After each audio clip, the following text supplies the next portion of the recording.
क्या आपको लगता है कि पैसा कमाने के लिए सिर्फ समझदारी या मेहनत ही काफी है? असल में पैसों को समझने का ज्यादा ताल्लुक आपके व्यवहार से है, ना कि आपकी बुद्धिमत्ता से। The psychology of money. इस किताब में मॉर्गन हाउसल बताते हैं कि पैसा हमारे दिमाग से कैसे खेलता है। हम सोचते हैं कि जो लोग ज्यादा पैसे कमाते हैं वही सबसे अच्छे पैसे के खिलाड़ी हैं, पर असल में आपकी सोच, धैर्य और नियमित बचत ज्यादा मायने रखती है। पैसा एक लंबी दौड़ है, तात्कालिक जीत नहीं।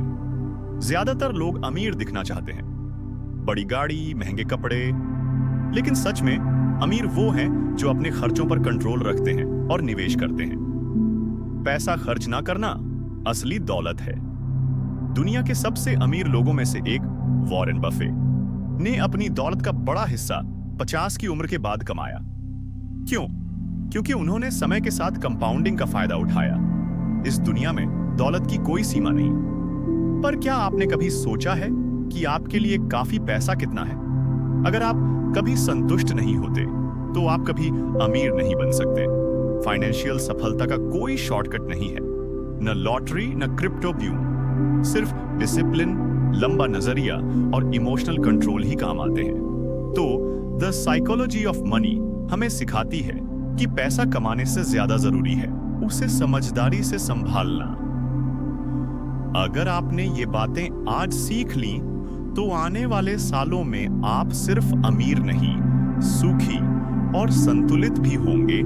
इन किताब द साइकोलॉजी ऑफ मनी की ये किताब सिर्फ कैसे बचत करें या कहां निवेश करें नहीं बताती, बल्कि ये समझाती है कि हम पैसे किन भावनाओं और मनोविज्ञान से जोड़ते हैं। चलिए एक मजेदार और प्रेरक सफर पर चलते हैं। पहली सीख, भाग्य और जोखिम का हमारे आर्थिक सफर में बड़ा रोल होता है। कोई रियल एस्टेट निवेशक अचानक भू संपत्ति की कीमतों की तेजी से अमीर बन जाता है, शायद किस्मत या सही टाइमिंग का कमाल। याद रहे, हर सफलता किसी न किसी तरह से सौभाग्य या जोखिमों से प्रभावित होती है। दूसरी सीख, कंपाउंडिंग यानी मुनाफे पर मुनाफा। साल दर साल बचत और निवेश से आपका पैसा वृक्ष की तरह बढ़ता जाता है। Right time in market beats timing the market.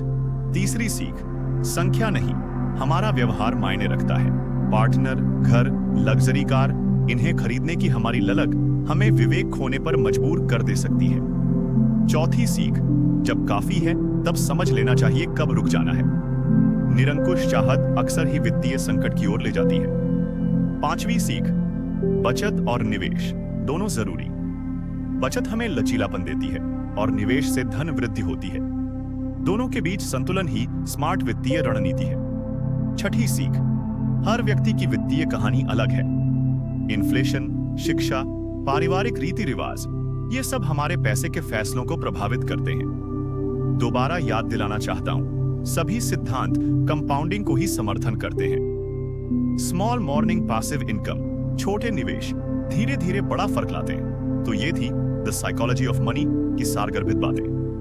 Luck and risk, time and compounding behaviour, beats math, knowing enough, saving plus investing, personal finance is personal. इन सिद्धांतों को अपनी जिंदगी में उतारें और पाएं वित्तीय आजादी और मन की शांति दोनों। अगर आपको यह वीडियो पसंद आया हो तो लाइक करें, कमेंट में बताएं आपकी फेवरेट सीख कौन सी थी और सब्सक्राइब करना ना भूलें। मिलते हैं अगली वीडियो में, तब तक खुश, संतुलित और समृद्ध रहें।